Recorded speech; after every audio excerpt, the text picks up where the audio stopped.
Morning, everybody. Just take a breath and go within with me in this beautiful, beautiful spring morning.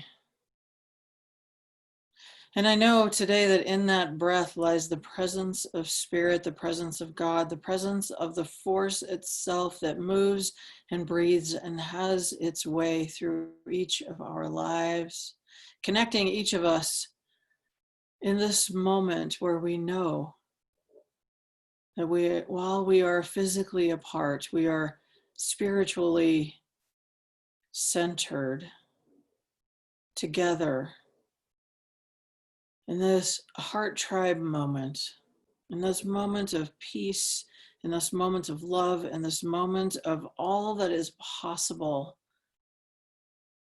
and all of the life that there is. I know that this day is good. I give thanks for all of the hands and hearts that have come together to make this moment possible.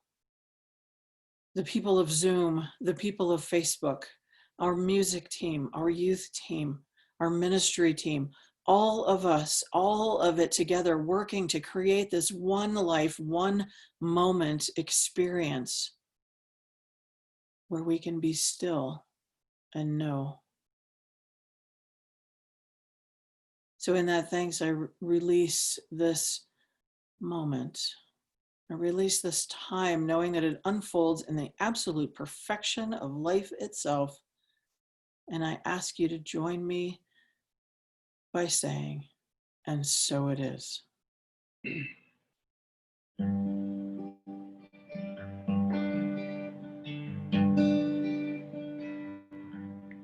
May God bless and keep you always.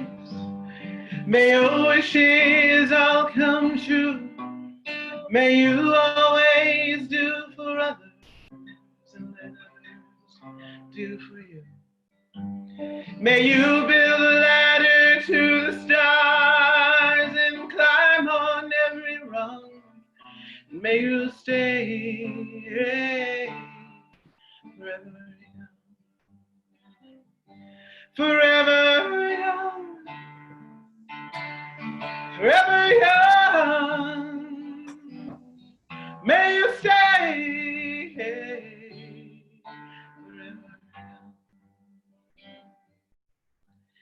May you grow to be righteous, may you grow to be true, may you always know the truth and see the light surrounding you.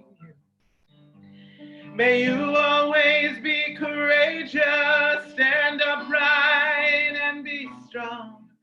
May you stay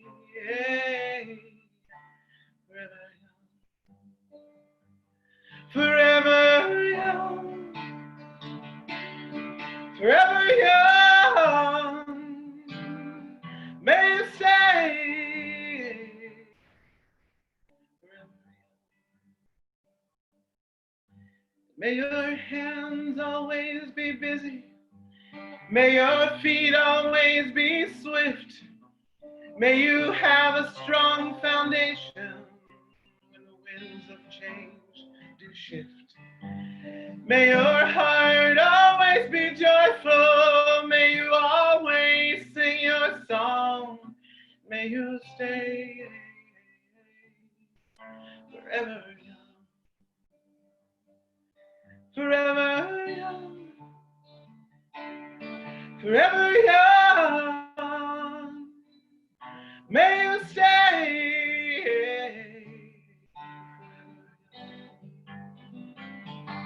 forever young, forever young. May you stay forever young. May you stay forever young.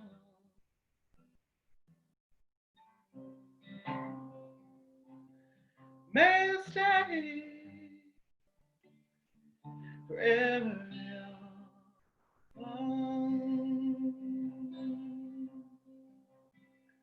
Forever young.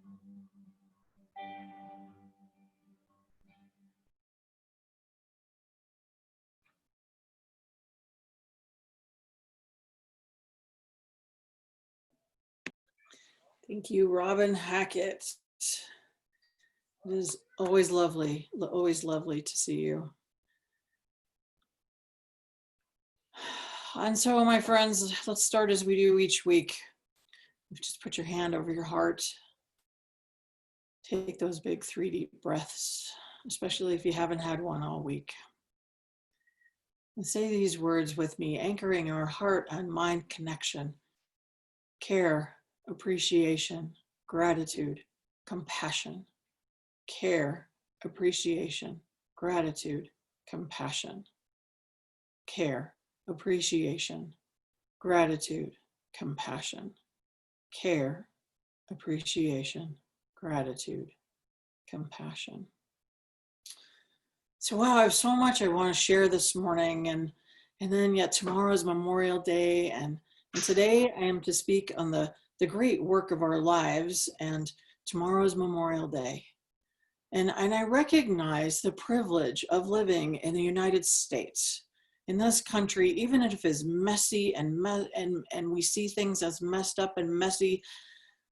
I wanted to start today by sharing a piece written by John Pavlovitz. He's a Christian minister who really gets it, and whose blog I've been following for quite a while. And he writes this about Memorial Day. And I want to, I know the rules are to make this only about those who have passed in military service. And I feel like this year is kind of an exception to everything. So I want to include, we are at almost 100,000 people lost in the United States to COVID, and around 1 million in the world. And so I just want to surround all of that with these words. I woke up this morning thinking about you. My eyes opened and I immediately began the usual involuntary inventory of what I might do today. The assorted plans I have, what I'm going to eat, the ordinary tasks before me, all the family stuff and bills and dreams and a billion unrelated thoughts already ping-ponging around inside my head while it is still rested on the pillow. And almost in an instant, I became fully aware that I was awake and alive.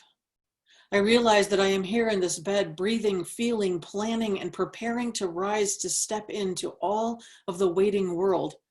And that is when I thought of you. I thought about this day and about how you are missing it, about the other ones like it that you've missed before that I never considered.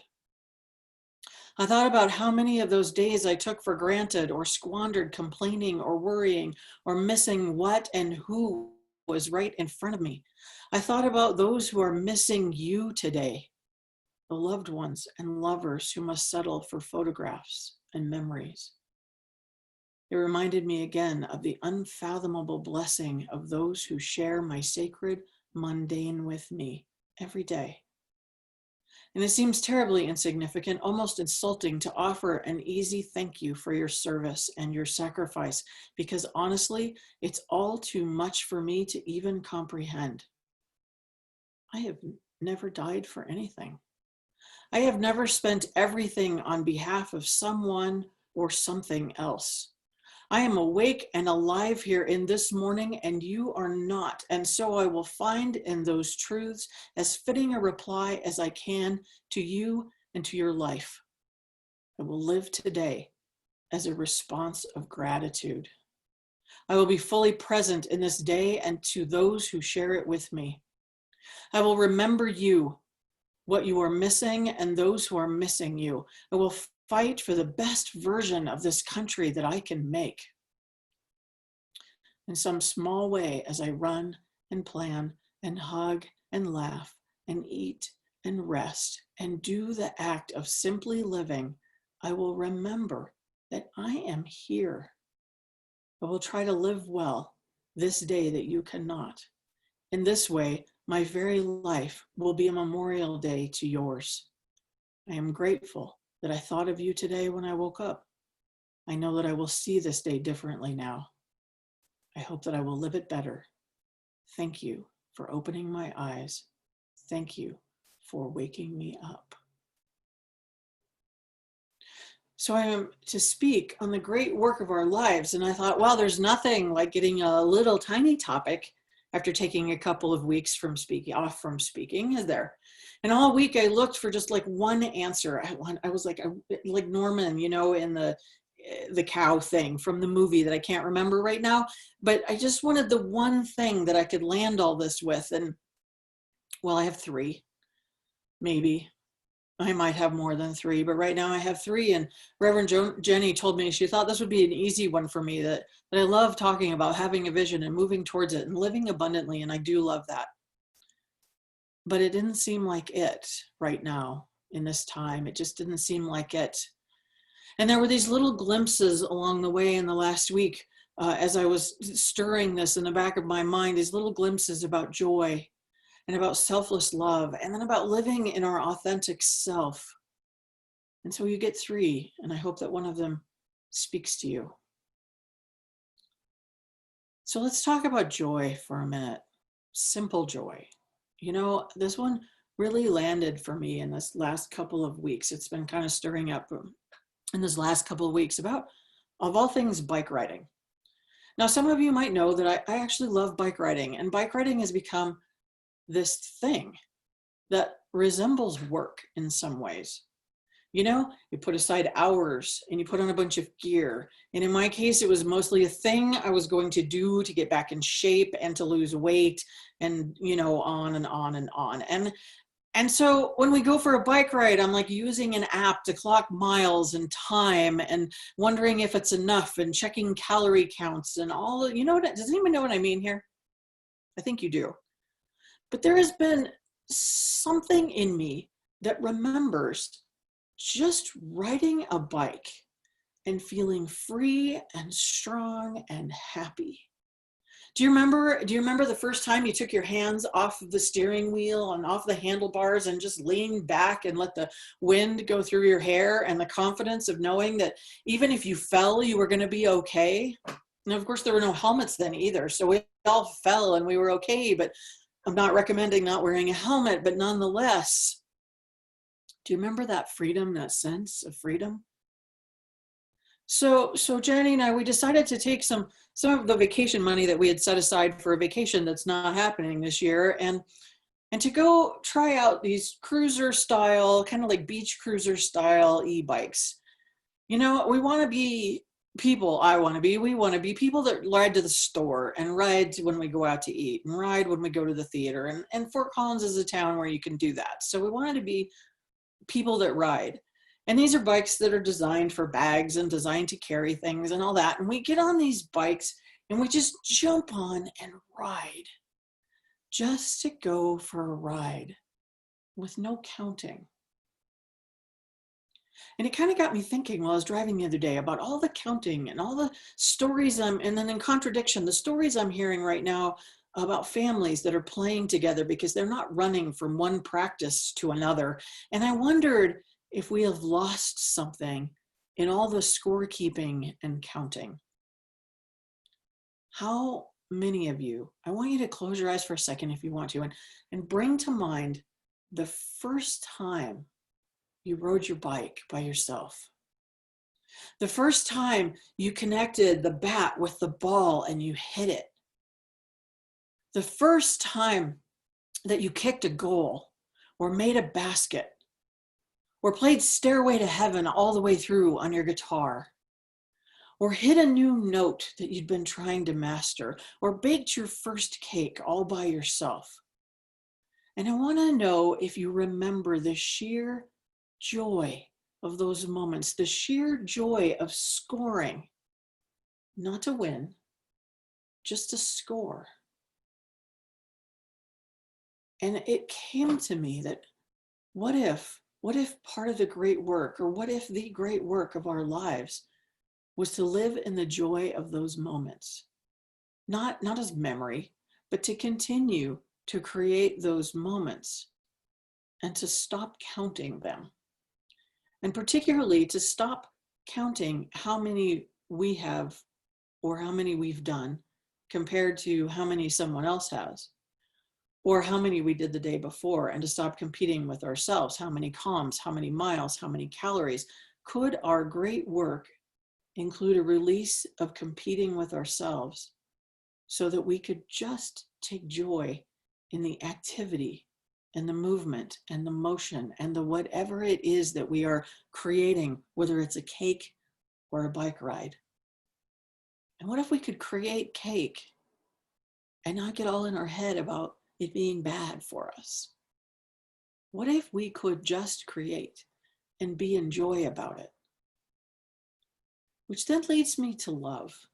It led me to love, a selfless kind of love. And I mean selfless, not doormat. Doormat love is a whole different level, a whole kind of dysfunction junction that I'm not doing a talk on today. Selfless love is love that doesn't keep score. Which took me back to the story of Ubuntu, which I know many of you have heard and know about, but I want to say again, because it just seems like the time in this world that we could move into this idea in a greater way. Ubuntu has actually become a political movement in a way, I don't know if I want to call it a political movement, because it's a heart movement towards a way of life and being that is different than politics and competing, because politics is about keeping score and Ubuntu is about scoring together. And the story, it comes from the story of an anthropologist who was studying a culture in a remote tribe in Africa. And he had been working in the village, and when he was going to go home, he put together a gift basket filled with fruit and various things from around the region, and he wrapped it up with a ribbon and he put it under a tree. And it says that he gathered up the kids in the village and that he drew a line in the dirt in front of them. And I think he knew what was going to happen here, but I think he wanted to write this story because he drew a line in the dirt in front of the kids. And he said, when I tell you to start, run to the tree, and whoever gets there first will win the basket of fruit. And when he told them to run, they took each other's hands and they ran together to the tree. And then they sat there around the basket and enjoyed it as it grew. Now this gentleman, he says he was surprised by this, and he asked why they would all go together. I would ask, why was he trying to get them to compete with each other? But nonetheless, he asked, why would they all go together when they could have had something for themselves? And a young girl looked up at him and said, how can one of us be happy if all the others are sad? How can one of us be happy if all of the others are sad? And I thought, out of the mouths of babes. So maybe the great work of our lives is to love like that. And I don't mean the great work of my life and the great work of your life and the great work of your life. I mean the great work of our lives. To recognize that while one group is marginalized, we are not truly free, and we never will be. To know that while others are hungry, we will never really be full, even with all of the abundance that sits in front of us. Perhaps the great work of our lives is to truly embrace our heart tribe and to start there. Not by excluding anyone, not by excluding any other tribe or any other heart tribe, but to make sure that all within our reach are not hungry, that we reach out and hold some hands as we reach the basket of plenty. To truly let go of the idea that winning leaves others without, and become the idea that winning happens when we all win together. To seek the answers of caring for the entire human village. The great work, I am really convinced more and more, is the creation of a world that works for everyone. Now, I wanted to also speak about finding our authentic self, and I'm running long today. And I get to speak next week as well about the path being clear. And I think that finding our authentic life seems like the first step on the clear path. So I think I'll pick that up next week and save it and sit on it a little bit longer.